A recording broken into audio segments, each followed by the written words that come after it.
नहीं तो मुझे कंप्लीट करने दीजिएगा। वंस अगेन Okay, जिन्होंने, sir. Hello, am I audible? So, hello. Yes or Yes, no? sir, Or you are. Yes, Yes, sir, sir. you are. You are audible. I'm audible. Okay, okay.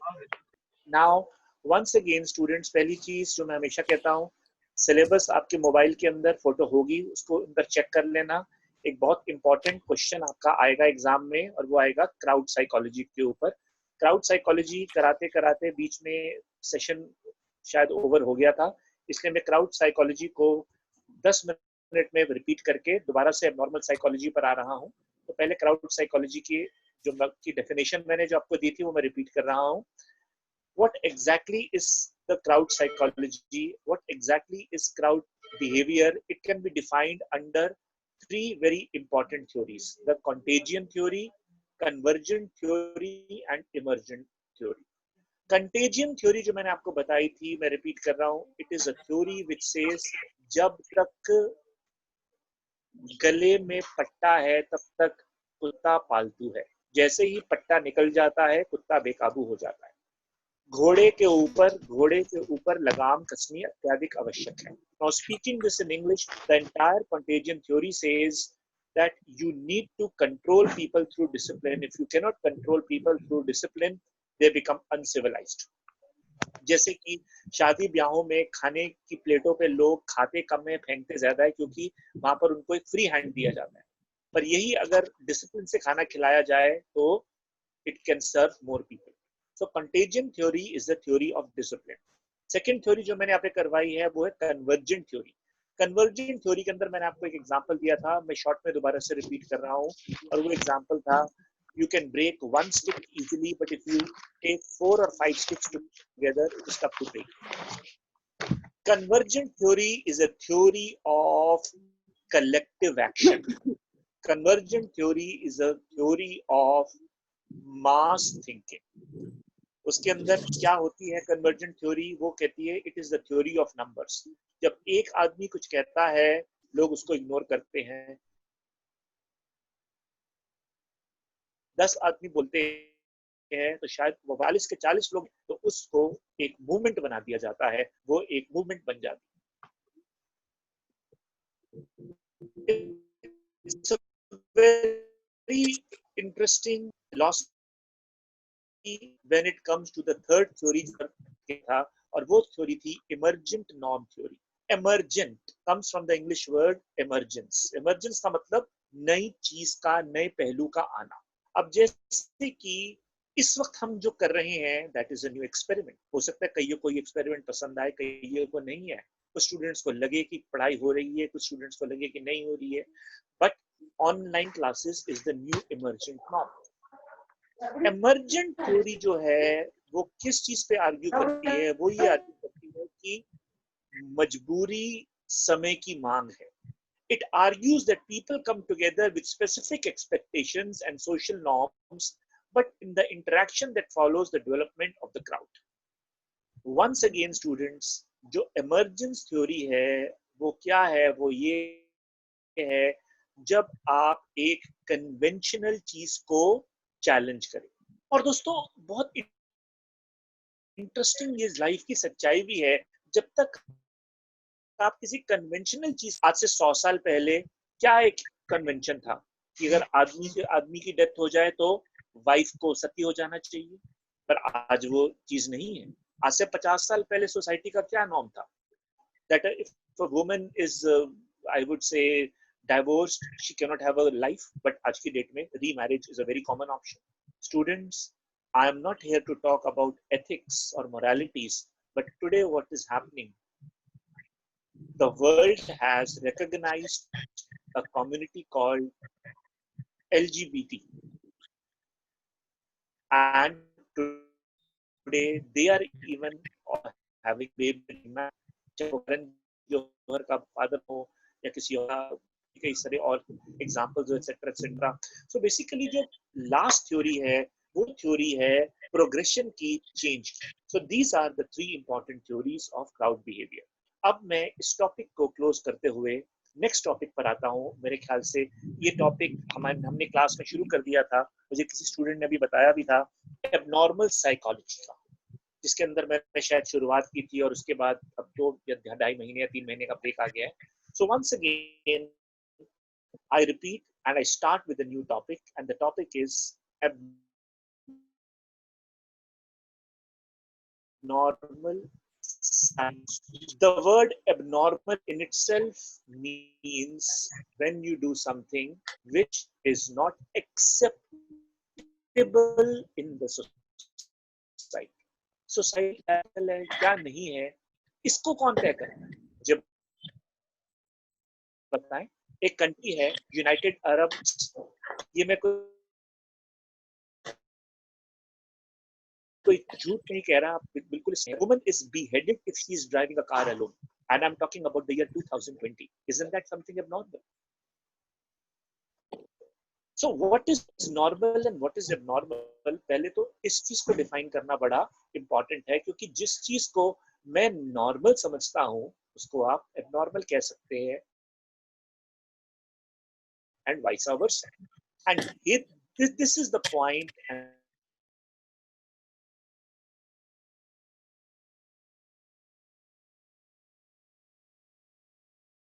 And this is the important issue that deals with psychopathology and abnormal behavior, often in a clinical context. इसीलिए दोस्तों, चाहे आप इसको सही माने या गलत, इस कंट्री के अंदर एक बहुत ही नोन साइंस है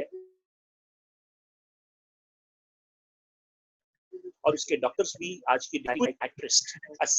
साइकियाट्रिस्ट इज अ पागलों का डॉक्टर इन हिंदी भाषा. A psychiatrist is a person who treats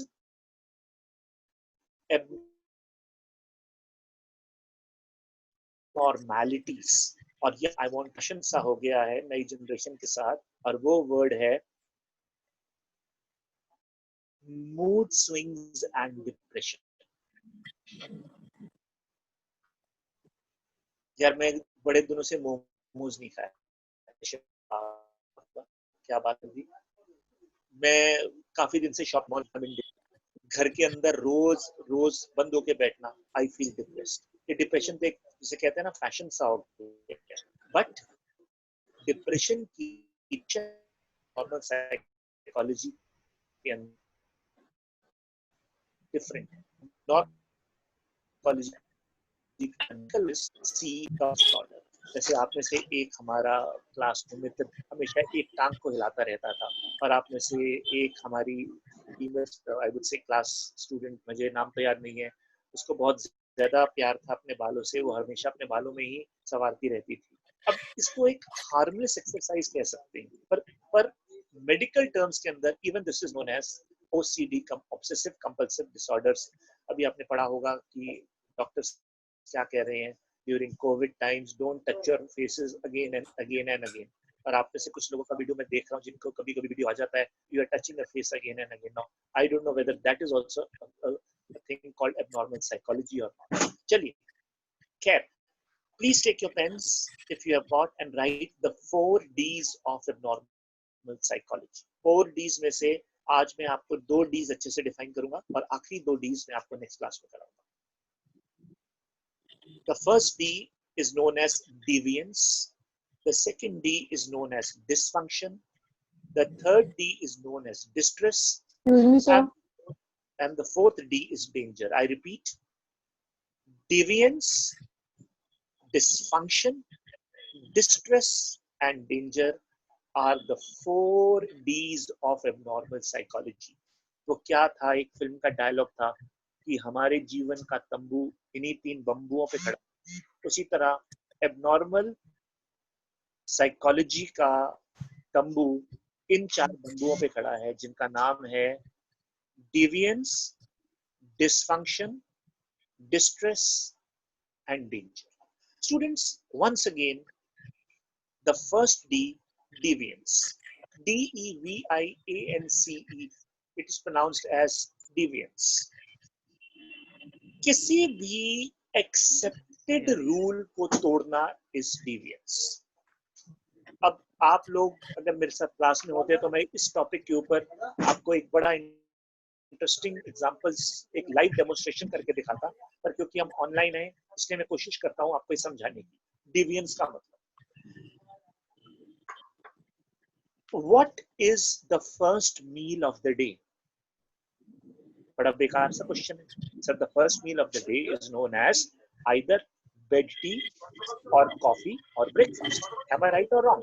मेरे हिसाब से आप सब मेरे से इस बात से एग्री करोगे. The first meal of the day is either breakfast or it is a cup of tea or a cup of coffee. 90 नहीं, शायद 99.9% लोग एग्री करें. अब मैं इसी चीज को एक और तरीके से कहता हूँ. There are people who get up in the morning and the first thing they made is a smoke. They say, I'm so much addicted to this that बड़ी मुश्किल से रात मेरी गुजरी है. The first thing I want is a smoke. मुझे नहीं पता कि आप में से कितनों को ये पता है, जिन लोगों ने ट्रैवल किया है by air, there are proper cabins and smoke stations at airports and at lounges in different parts of the world. Even India के अंदर, हमारे दिल्ली में ही terminal 3 Indira Gandhi international airport पे there is a proper smoke room, although tobacco kills, everybody knows. अब is this deviance? नहीं, ये deviance नहीं है. ये मैंने आपको एग्जांपल इसलिए दिया था कि आपको एक एक्सेप्टेड रूल और डिविएंस में फर्क बताऊं. कि ये एक एक्सेप्टेड रूल है कि 90% लोग सुबह उठकर चाय पीते हैं, शायद 8% लोग कॉफी पीते हैं, 80% या 90% लोग सुबह की पहली मील को ब्रेकफास्ट कहते हैं. पर जो आदमी रात भर एयरपोर्ट पे ड्यूटी करके सुबह सुबह घर आता है, वो सुबह की मील को ब्रेकफास्ट नहीं, वो शायद ये बोलेगा मैं तो डिनर खा के सो रहा हूँ. क्यों? क्योंकि मेरे काम करने का टाइम शाम को 7 से लेकर सुबह के 4 बजे तक है. I am sure आप में से कईयों को पता होगा, there is something known as call centers and call centers work at night. तो जो लोग नाइट शिफ्ट में काम करते हैं, वो ये बोलते हैं, मेरे लिए ब्रेकफास्ट का मतलब रात के 11 बजे के खाना है, क्योंकि मेरे लिए ब्रेकफास्ट का मतलब is different because I work in shifts. This is not deviance. What is deviance means? जो एक established norm है सोसाइटी का. अब मैं आपको एक एग्जांपल देता हूं. जैसे कि एक established norm है सोसाइटी का, जो मैंने नहीं बनाया, that after marriage the man takes the woman as his wife and that relationship is a relationship of commitment. यहाँ पर commitment का मतलब financial commitment भी है और भी किसी भी टाइप की commitment भी है. But इसके अंदर man commits adultery. If the man is at fault, he is taken to the court of law. He can be penalized. He can be thrown into the jail because ये एक social norm है society का that after marriage you need to be committed to your life partner. ये तो मैंने आपको एक social example दिया. अब psychologically पहला D जो deviance का मैं आपको एक बड़ा अच्छा example देता हूँ. Justification of something wrong which every norm of the society says is known as deviance. How many of you have heard of North Korea? जिन्होंने, क्योंकि आपकी शक्ल विजिबल नहीं है, पर जिन्होंने नॉर्थ कोरिया का नाम सुना है, तो शायद कोई पता नहीं कि नॉर्थ कोरिया के अंदर किसका राज. जिसका राज है वो एक तानाशाह है. और एक 10 मिनट का ऊपर नॉर्थ कोरिया का गूगल करें तो यूट्यूब पर एक वीडियो है जिसका टाइटल भी मैं आपको अभी से ही बता रहा हूँ, the weird laws of North Korea. अगर आप ये लिखें यूट्यूब में सर्च करें तो आपके पास पहले 4-5 जो वीडियोस आएगा उसके अंदर ये वीडियो आ जाएगा. और उस वीडियो के अंदर what is the law? The law says that if you commit a crime in North Korea your 3 generations are punished. यानी कि क्राइम आपने किया तो आप तो जेल जाओगे, आपका बेटा भी जेल जाएगा, चाहे वो 6 साल का हो या 6 महीने का हो. और मजे की बात यह है, वह औलाद जो भी पैदा नहीं हुई, टेक्निकली आपका पोता, वो भी पैदा जेल में होगा क्योंकि वो भी उस क्राइम की पनिशमेंट है. This is known as deviance. This is known as not a law. This is an archaic law. So once again, deviance का मतलब जो सोसाइटी के एक्सेप्टेबल लॉज है उनको तोड़ना, that is known as deviance. इसीलिए ऐसे इंसानों को तानाशाह या डिक्टेटर कहा जाता है. हर वर्ल्ड के अंदर क्राइम है, हर वर्ल्ड के अंदर उसकी पनिशमेंट है, हर वर्ल्ड के अंदर there is a court of law है। बट अगर मैंने ये वर्ड कभी आपके साथ क्लास में इस्तेमाल किया है कि नहीं किया, यूथनेसिया, जिनको इस वर्ड का मीनिंग पता है, I am very happy for them. जिनको नहीं पता मैं बता देता हूँ। यूथनेसिया का मतलब है मर्सी किलिंग। कि कोई आदमी कहता है जी मैं बड़ा परेशान हूँ, मैं अपने जीवन को खत्म करना चाहता हूँ, और वो गवर्नमेंट के पास जाकर कहता है जी मुझे ये हक दिया जाए अपने जीवन को खत्म करने का। उसको दिमागी तौर पर अनफिट मानकर सरकार उसको इलाज के लिए भेज देती है, उसको मौत का दंड नहीं दिया जाता। डिवियंस वंस अगेन दोस्तों समझिए, डिवियंस का मतलब नॉट ब्रेकिंग ऑफ लॉज और not, I would say, define the right and wrong. Deviance का मतलब है the socially acceptable norms when they are broken, that is deviance। जिन लोगों ने अभी ज्वाइन किया है, मैं इस एग्जांपल को दोबारा से रिपीट कर रहा हूँ। हमारे इंडिया में ही नहीं, पूरे वर्ल्ड के अंदर एक सोशली एक्सेप्टेबल नॉर्म है, और वो क्या है? After marriage the man and woman are committed, they are committed for life. But अगर इसके अंदर कोई एडल्ट्री करता है या कोई गलत काम करता है, then the court of law steps in and the person is punished। अब उस punishment का नाम एलिमनी कह लो, डाइवोर्स कह लो, या कोर्ट केस कह लो, या जेल कह लो, या व्हाट नॉट कह लो, वो एक डिफरेंट। सो मैंने पहला डी आपको अभी डिफाइन किया है एबनॉर्मल साइकोलॉजी का, दैट इज डिवियंस। जिन्होंने शुरू से ज्वाइन किया है, मैंने 4 डीज बोले थे: deviance, dysfunction, distress and danger. Now let's look at the second D, dysfunction. 2 शब्द है, डिस फंक्शन। फंक्शन मीन्स किसी चीज को कार्यान्वित करना। What is the function of an automobile? To transport you from one place to another. What is the function of a mobile phone? To conversate and communicate. What is the function of the human tongue? To speak. The function of human mind? To think. अब dysfunction का मतलब है when that particular thing does its function। जब कोई भी चीज अपना function नहीं करती, उसे डिसफंक्शन कहते हैं। अरे भाई इधर उधर की बातें क्या करनी, सिंपल मातृभाषा में काम कर कहता हूँ।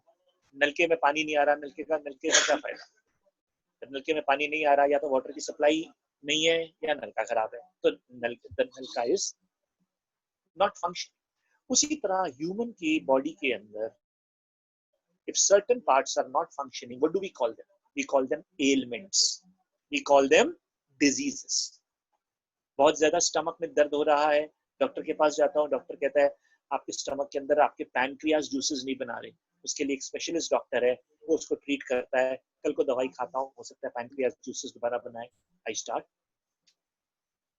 I become normal again। So once again, now let's talk about psychologically what does dysfunctioning in psychology means। ध्यान से सुनिए, मुझे पता है मैं आपके रिएक्शंस नहीं देख पा रहा या आपसे रिएक्शंस के लिए बोल नहीं पा रहा, बट आई एम श्योर मेरी आवाज आप तक सब तक पहुंच रही है, तो इसलिए प्लीज ध्यान से समझिए। Once again the first D is deviance. जिन्होंने लेट ज्वाइन किया है, मैं दोबारा से रिपीट कर रहा हूँ। डिवियंस का मतलब नॉर्मल रूल्स को से डिविएट करना नहीं होता कि भाई सुबह के नाश्ते की जगह सुबह का मैंने खाना रात को खा लिया और रात का खाना सुबह खा लिया, नहीं, वो डिवियंस नहीं है।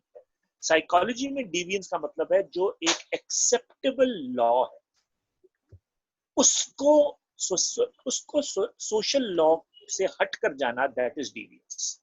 जैसे मैंने आपको एक कमिटेड मैरिज का एग्जांपल दिया, एक और बड़ा अच्छा आपको एग्जांपल देता हूं।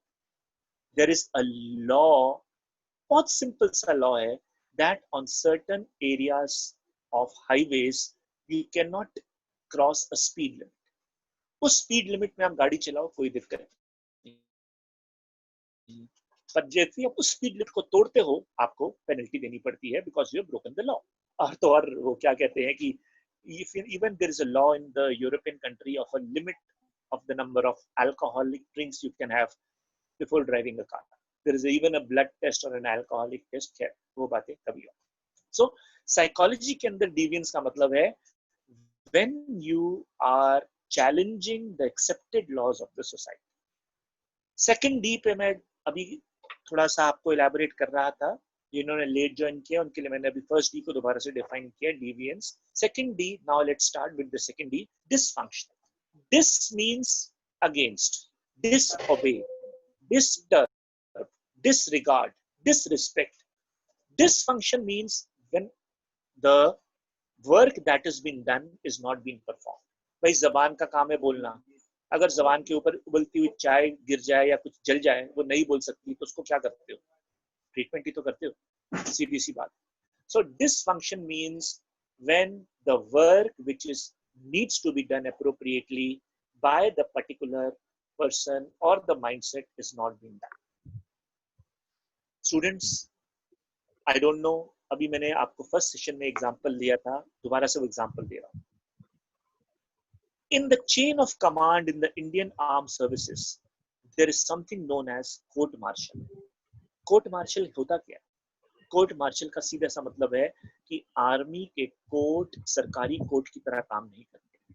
आर्मी का कोर्ट चेन ऑफ कमांड के ऊपर काम करता है. अगर आप अपने सीनियर की बात नहीं मानते, आपको उसकी रिगार्ड नहीं करते, तो आपको नौकरी से सस्पेंड नहीं, निलंबित कर दिया जाता है. निलंबित का मतलब आपसे सारे के सारे आपके so called, I would say, rights छीन लिए जाते हैं. सारे आपसे सारे के सारे बेनिफिट्स छीन लिए जाते हैं. तेज प्रताप यादव, जिनको थोड़ी सी करंट अफेयर्स की नॉलेज और समझ है, याद करो 1 साल पहले इस आर्मी वाले ने एक रूल तोड़ा. इसने एक बीएसएफ के जवान ने एक वीडियो जारी किया जिसमें उसने बीएसएफ को खूब बुरा भला कहा कि हमें ठीक से खाना नहीं है. ये वीडियो व्हाट्सएप पर वायरल हुआ, फेसबुक वायरल हुआ. आपको पता है तेज प्रताप बहादुर के ऊपर क्या हुआ? उसको सर्विस से निलंबित कर दिया गया, because he acted in a dysfunctional manner. He was not supposed to report to the media. He was supposed to report to his boss even if he has a problem. उसके बाद क्या आज तक किसी माई के लाल में हिम्मत हुई आर्मी की कि कोई उल्टा सीधा वीडियो जारी करे? नहीं, क्योंकि this is the action taken for dysfunctional. उसी तरह dysfunctional means when you break a rigid chain of command. अब मुझे ये नहीं पता कि ये बोलना मेरे लिए सही है या गलत, पर इस वक्त एक चेन ऑफ कमांड हमारे आरोग्य सेतु ऐप में भी आई हुई है. जिन्होंने आरोग्य सेतु ऐप डाउनलोड किया है कि आपको अपना सोशल डिस्टेंसिंग का पालन करना है और ये करना है और फॉलोइंग प्रिकॉशंस लेने हैं, और इसको, इस चेन ऑफ कमांड को तोड़ने वाले का देयर इज अ फाइन. जैसे कि फेस मास्क डालकर अगर मैं बाहर जाता हूं, तो अगर फेस मास्क के बिना जा रहा हूं, तो technically I can be fined and suspended for that. So once again, the first D, deviance, the second D, dysfunction. Now comes the third D, which is the higher form of abnormal psychology, that is distress. Of course, some of you must have heard कि कल या परसों में बड़ा भयंकर तूफान आया है महाराष्ट्र में. मैं आज सुबह टेलीविजन देख रहा था तो पता लगा अलीबाग एक जगह है महाराष्ट्र के पास, वहां पर क्या कहते हैं, अच्छी अच्छी गाड़ियां उड़ गई, टू व्हीलर्स उड़ गए. टेक्निकली एक तरह से 150 to 180 किलोमीटर पर आवर के हिसाब से विंड चल रहा है. That's not a problem. That's a distress situation. Distress means urgent, immediate, prompt action. बड़ा छोटा सा आपको एक एग्जांपल देता हूँ, बहुत ही आसान सा है, बहुत कॉमन है. कभी कभी मैंने भी ये मेरे साथ भी हुआ है, और मेरे सारे क्या कहते हैं मेल स्टूडेंट्स के साथ भी हुआ होगा कि हमें कभी कभी सब्जी और कुकिंग का बुखार चढ़ता है. तो एक दो बारी मैंने चाकू के साथ अपना एक्सपेरिमेंट किया, और चाकू के साथ काटते काटते काटते काटते उंगली भी कट गई. तो जब उंगली कटती है तो आप क्या करते हो? आप सोचते हो मैं दवाई लगाऊं, आप सोचते हो कि मैं इसके ऊपर सोफ्रामाइसिन लगाऊं या सिर्फ डेटॉल से पूंछूं, आप सोचते हो कि मैं इसके को सैनिटाइज करूं. नहीं, सबसे पहली चीज जब उंगली कटती है, that is known as reflex action, and that is the way you act in distress. फटाक से आप उंगली को मुंह में डालते हो, फटाक से पानी के अंदर डालते हो, जल्दी से उसको प्रेस करते हो, सामने अगर हल्दी दिखती है, कुछ दिखता है, जल्दी से लगाते हो। क्यों? क्योंकि खून रुकना चाहिए, इलाज तो होता ही रहेगा। अगर खून बहता रहा तो गड़बड़ हो जाएगी। So this is distress. मेरे ख्याल से हमारे प्राइम मिनिस्टर कोई खुश नहीं थे जब उन्होंने लॉकडाउन 1 जारी किया था, पर लॉकडाउन 1 जारी करने के टाइम, मैं तो खैर साउथ दिल्ली में रहता हूँ, पर जो लोग आई वुड से इधर उधर या दिल्ली के नहीं हैं, एकदम से आपने देखा था कैसे वो 2 घंटे मार्केट में भगदड़ मची थी आसपास की। किसी ने 6-6 ब्रेडे खरीद रहा है, कोई 2 दर्जन अंडे खरीद रहा है, कोई अपना क्या कहते हैं सब्जी खरीद रहा है। क्यों? क्योंकि अभी तक लाइफ में कभी ऐसा हुआ ही नहीं कि भैया 15 दिन के लिए 20 दिन के लिए सब कुछ बंद हो, पता नहीं रोटी खाने को मिलेगी नहीं मिलेगी। सब्जी वालों ने 15-20 मिनट में पूरी की पूरी रेडी तक बेच डाली उन 2 घंटों के अंदर। बिकॉज कभी ऐसा हिस्ट्री ऑफ इंडिया में सन 1917 में ना आप पैदा हुए थे, ना मैं पैदा हुआ था, ना हमारे बाप दादा पैदा हुए थे, तो कभी हमने ऐसा सिचुएशन नहीं देखी। तो वो 2 घंटे का टाइम जब लॉकडाउन 1 अनाउंस हुआ, वो शाम का टाइम या वो 3-4 घंटों में दुकानों के बाहर लाइनें लग गई और लोगों ने ये सोचकर राशन जमा कर लिया कि पता नहीं अगले 15 दिन में क्या होने वाला है। With the grace of God ऐसा कुछ हुआ नहीं, but these are times of distress. What am I trying to tell you, students? Please understand. Distress situation in abnormal psychology means prompt action. अभी मैंने तो वो वीडियो देखा नहीं, पर वो LOC के ऊपर कुछ चाइनीज इन्वेजन का वीडियो आया। क्या उस इन्वेजन ऑफ वीडियो के बाद गवर्नमेंट चुप बैठी? नहीं, क्योंकि अगर चुप बैठी तो it could be a war like situation. फटाक से फॉरेन मिनिस्टर्स ने एक दूसरे से मुलाकात करी, फोन पर बात करी, और इंडिया के लेफ्टिनेंट जनरल ने वहां के सिक्किम बॉर्डर के जो ब्रिगेडियर जनरल उस साइड से बात करी, जिससे कि टेंशन को डिफ्यूज किया जाए। दोस्तों, distress is the third D of abnormal psychology, and a situation of distress means absolutely prompt, immediate, and without stopping, without thinking reflex action. अरे जो लोग बाइक चलाते हैं, स्कूटर चलाते हैं, कई बार होता है चलाते चलाते एकदम से सामने से कोई आता है और ना चाहते हुए भी आप कुछ सोचते नहीं हो, ऑटोमेटिकली हैंड ब्रेक भी लग जाती है और फुट ब्रेक भी लग जाती है, और क्या कहते हैं मुख से अमृतवाणी की ब्रेक भी निकलती है। ओए तेरी XTY की जो भी, मतलब ये कुछ प्लान नहीं करता एकदम। This is known as impromptu action, this is known as reflex action. So distress is a situation in which you don't plan. वो पता नहीं ये मुझे बोलना चाहिए कि नहीं, यहाँ पर रिकॉर्डिंग भी चल रही है। वो कुछ लोग स्ट्रेस में इश्क भी कर बैठते हैं, वो कहते हैं बस हो गया यार। अब बॉनी कपूर पे दिल आ गया श्रीदेवी का, क्या करे? उसके भाई पर दिल आता, कुछ समझ में आता, चलो क्या कहते हैं स्मार्ट बंदा है, एक्टर है, इतने मोटे हाथी पर दिल आ गया शादीशुदा आदमी, चलो कोई बात। It was a distress situation. That's a joke, sorry. So once again, students, I repeat, the 4 Ds of, I'm sorry? अच्छा, मुझे ये बोला गया है कि आपके 10 मिनट बच्चों के, मुझे आपने पिछली बार इनसे फीडबैक या कुछ सवाल बच्चों ने आप मौका नहीं दिया था। सो अब मैं अगले 5 मिनट घड़ी से देखकर 300 सेकेंड के लिए चुप हूँ। आप में से एक एक करके किसी को कुछ बोलना है, पूछना है, so you are most welcome. Now I am absolutely quiet. और अगर किसी को कुछ नहीं बोलना तो कोई बात नहीं, देश की बात कर लेते हैं, करंट अफेयर्स की बात कर लेते हैं, और कोई आजकल कौन सा चल रहा है ऑनलाइन प्रोग्राम, जो आजकल तो सुना है सब ऑनलाइन प्लेटफॉर्म के ऊपर बड़े सारे सीरियल्स चल रहे हैं, कोई अच्छे सीरियल हमें भी बता दो भाई, हम भी देख लेते हैं। So I am now being quiet, you can speak. Sir Paatal Lok देख लीजिए। कितनी महान कन्या है, कोई इसने कोई डाउट नहीं पूछा। एक्सक्यूज मी सर, बहुत अच्छी बात सर आपने बोला कि कौन सी सीरीज, सर मुझे है डाउट। मेरी दुष्ट वाणी आपको अच्छी लगती है, मेरी अमृत वाणी अच्छी नहीं लगती। अच्छा, अच्छी चीज नहीं कि सब डिवाइड्स को दोबारा समझा दो, डिसफंक्शन को समझा दो, डिस्ट्रिक्ट को समझा दो। सर मुझे डाउट है। भाई पता लोग के मैंने 2 एपिसोड देखे हैं, इतनी अभद्र भाषा है कि देखकर मुझे डर लगता है कि मेरे बच्चे आगे चल के क्या करेंगे। क्या भयंकर भाषा का इस्तेमाल किया, बहुत भयंकर भाषा का इस्तेमाल। Once सर again, मुझको students, है doubt. you can speak now. Sir emergent norm theory एक और बार एक्सप्लेन कर देंगे? थैंक यू, भगवान का शुक्र है। देखिए, पहली चीज तो ये है कि ये जो थ्योरी है, थोड़ा ध्यान से समझिए, ये theory is not about individual. ये थ्योरी है कि दूध कौन पीछे कर गा रहा है। ये गाना कहाँ बज रहा है? नहीं, ऐसा मत सर करो, मेरी क्लास रॉबिन में करके बदनाम। नाम लिखा हुआ था। रॉबिन हो रॉबिन? आप लोग ये काम मत कीजिए प्लीज। कन्या ने इमर्जेंट नॉर्म थ्योरी के बारे में बोला है। पहले तो समझिए क्राउड बिहेवियर की 3 थ्योरीज हैं, मोटा समझिए। कंटेजियन थ्योरी डिसिप्लिन की थ्योरी है। कन्वर्जेंट जो थ्योरी है वो थ्योरी स्ट्रेंथ की है, नंबर्स की।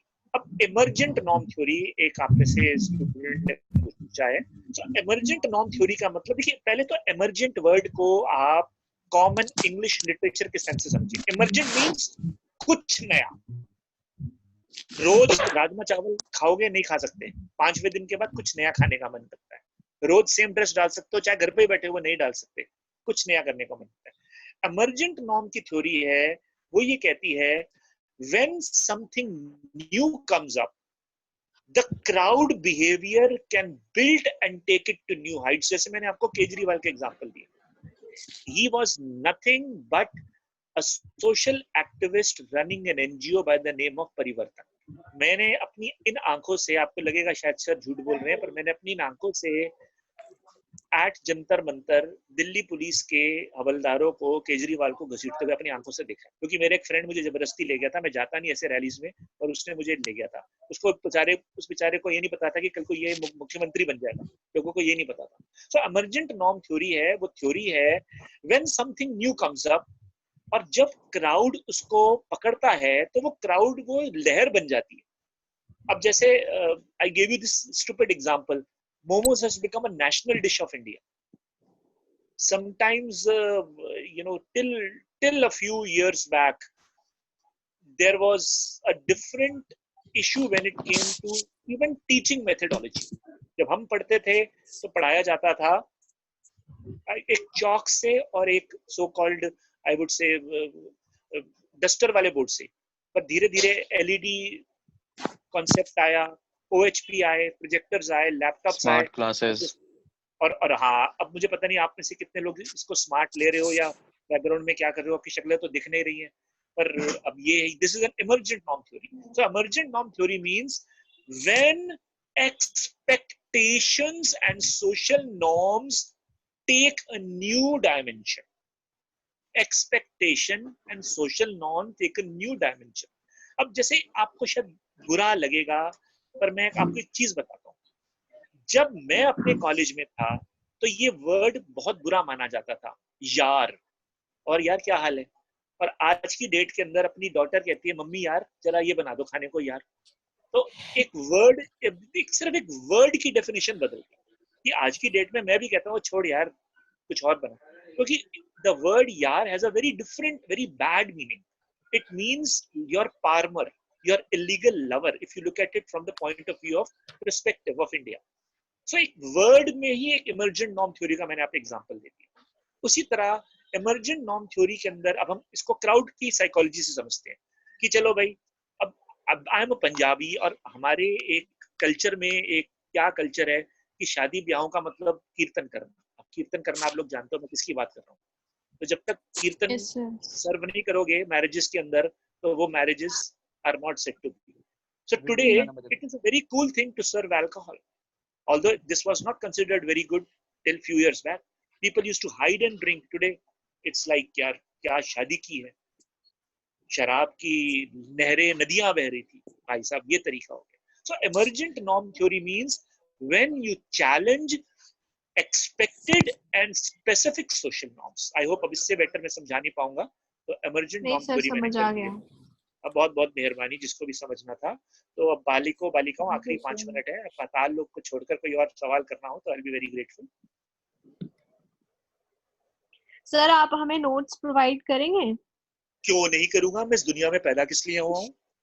मैं आपका एग्जाम भी देने आऊंगा, मैं आपको ग्रेड्स भी दूंगा, बट ऑन सीरियस थिंग, ये जो मैंने आज आपको पढ़ाया है उसकी पावर पॉइंट जिसे कहते हैं पूरा का पूरा राइट अप्स आपको यहाँ पर क्या नाम है, दीपिका मैम है, उनसे मिल सकता है, नाम याद रख लो, Deepika ma'am, she is the person with whom I am interacting here. So आप जब भी यान में फोन करें और आपको मेरे सब्जेक्ट से कोई भी नोट लेने हो, you should contact Deepika ma'am. और ऑफ कोर्स एक चीज जो शायद आपको बुरा लग रहा हो, मैं चौथी पांचवी बारी बोल रहा हूँ, मैं जब भी पढ़ाता हूँ सामने आपका सिलेबस खोल के पढ़ाता हूँ, सिलेबस में टिक करवाता हूँ। तो जिनके पास सिलेबस ओपन है या जिनके लैपटॉप में या जिनके मोबाइल में सिलेबस है, वो प्लीज देख ले। Crowd psychology and abnormal psychology के नाम से 2 टॉपिक्स हैं आपके सिलेबस में। उसके ऊपर अगर आप कृपया करके टिक करने का क्या करें, कष्ट, वो कष्ट करना आपके लिए बड़ा जरूरी है। सो वंस अगेन 4 Ds में से 3 Ds मैंने करा दिए हैं। Anybody has any doubts? Anybody has to ask anything? आखिरी 2 या 3 मिनट बचे हैं, कृपया करके पूछ सकते हैं। और आप में से कौन अच्छे कुक्स बने हैं? अरे वाह, बहुत खुशी की बात है, आप महान है। बाकी महान लोग जो सुन रहे हैं, ये जिसकी बच्चे की फोटो आती है वही बोलता है। मुझे ये भी समझ में नहीं आया अभी तक ये टेक्नोलॉजी। ये फोटो आ रही सर जिसकी स्क्रीन पे ग्रीन ग्रीन लाइंस आ जाए, स्क्रीन पे ग्रीन हो जाती है। ये बड़ा भयानक सा बालों वाला लड़का कौन है जिसने कानों के अंदर लगाया? भाई देखो बालों में हाथ फेर रहा है। वैसे रीछो वाले बाल मत करो। अरे रीच मत बनिए, इंसान बनिए। माना कि हम ऑनलाइन है, पर सैलून बंद है, सैलून बंद है। ये क्या भयानक। अब नाखून खा रहे हैं कोविड के टाइम। झूठ बोल रहे सर, उसके पापा उसके घर पे लेके आए थे सर, नाई को कटवाया नहीं बाल, उल्टा 150 रुपए नाई लेके चले गए। पापा बोल रहे थे आप ब्रह्मा मत बनिए। एक बंदा एक टाइम पर बोल देती, आप ये नाखून खाना बंद कर दीजिए जेंटलमैन। अरे वो जो मूंछों को ताव देता था लड़का, वो कहाँ पर है? वो दिख नहीं रहा। स्पर्श, वो जिसको अपनी मूंछों से बड़ा प्यार था, हमेशा ना के बराबर मूंछें थी, उनको ताव देता। So once again, students, in abnormal psychology, once again I repeat, it is a branch of psychology that deals with psychopathology and abnormal behavior, often in the clinical context. The term covers a broad range of disorders from depression to obsessive compulsive disorder, OCD. This is a personality disorder. The 4 Ds are consistence, which are deviance, dysfunction, distress and danger. Of course, danger को explain करना इतना मुश्किल नहीं है, और जो सबसे important चीज थी deviance. मैं deviance को दोबारा से इसलिए रिपीट कर रहा हूँ क्योंकि लोग समझते हैं deviance का मतलब एक रूल को टिल्ट करना नहीं। जो acceptable norms of society जो बने हुए हैं, जब आप उनको ब्रेक करते हैं, that is deviance. चाहे मैंने आपको एक मैरिज का एग्जाम्पल दिया, चाहे मैंने आपको एक हाईवे के ऊपर ओवर स्पीडिंग का एग्जाम्पल दिया, चाहे मैंने आपको एक आई वुड से क्या कहते हैं, ये जो क्या नाखून खा रही है लड़की 2 चोटियों वाली, कौन है? चलिए, तो एक मैंने डिविएंस मींस ब्रेकिंग